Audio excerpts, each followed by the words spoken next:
Hey, it's Hingers here, and welcome to Pocket. Now, as any keen League of Legends player would know, this year has seen the launch of the first Oceanic Pro League. Last night, developer Riot invited us down to their Australian headquarters to show us what goes on behind the scenes at a live broadcast. It was sick!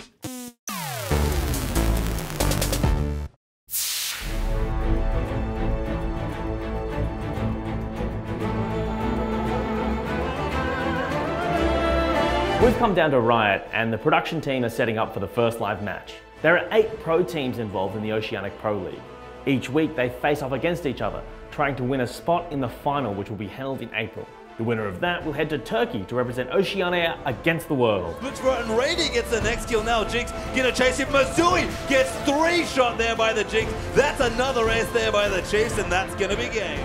The production team are just setting up down the hall from where we are.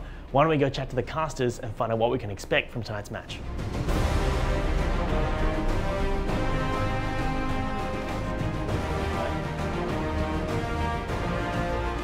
Thanks for joining us, Julian.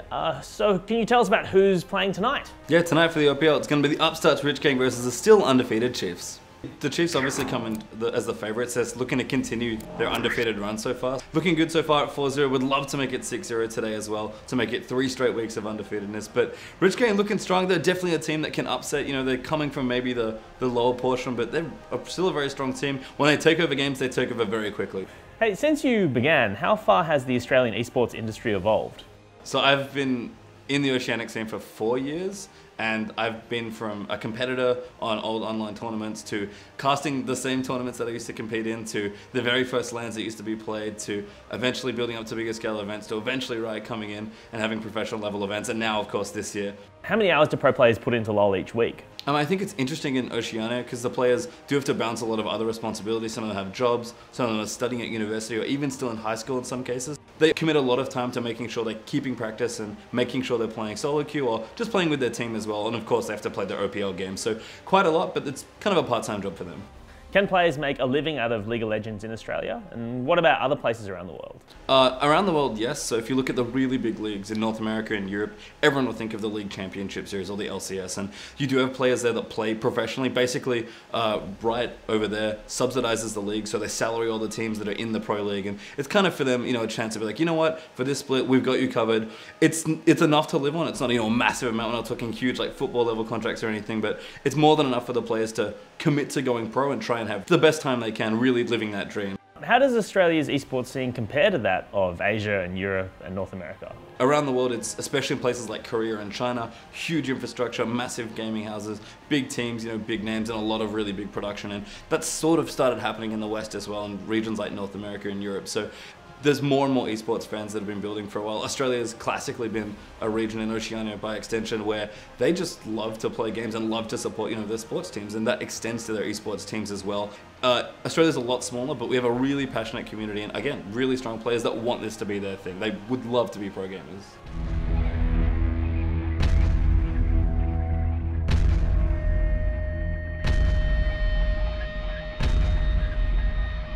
PL here, we've got so many sweet matches coming up tonight. I am Julian at Paper Card. Joining me will be Christopher Papa Smithy Smith. The stream has just kicked off behind us a couple of minutes ago, and they've already got almost 1,000 people watching it, which is very exciting. Zed, but it makes your lane, already we're talking about the mid-game snowball, it makes it that much harder to control the lane. Yeah, it really does, and we are into our first game for the evening here as well. Rich Gang versus Chiefs here. Rich Gang. All right, the draft is done, the match has just kicked off, and as you can see, the commentary team are already out of their seats. We're up against Day Shifted Destiny there as well, and that's a good E coming through. Great phosphorus bomb that was operated. Day Shifted gonna be forced to hop away, but they might actually get him for it. He's gonna get procced in there by Swiffer. Good shuriken will land, and that's gonna be a really easy kill. First blood goes to Zed. Squiggles come down as well. Chenny Boy. There's a whole production team on site for the event.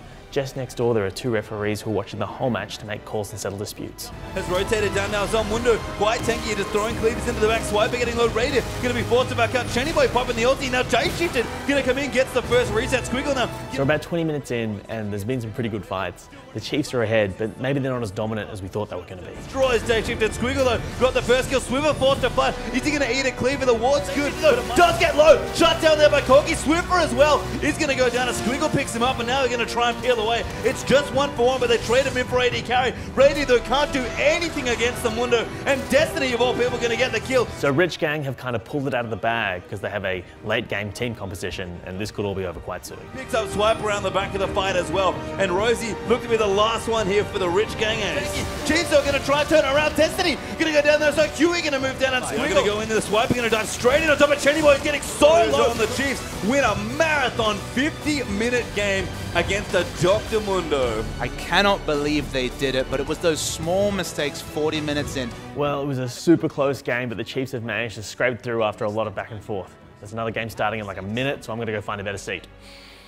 Wow, what an event, and it was really cool being amongst the atmosphere of an esports production. But for me, the coolest thing was that it was happening right here in Australia for an Aussie audience. Well, that is all the time we have for today's show. If you're a LoL player, be sure to send us your best and or funniest clips, and if we get enough, we'll feature them later on in the week on Pocket. Be sure to tune in tonight, ABC2 at 8:30 for Good Game, and until next time, see ya!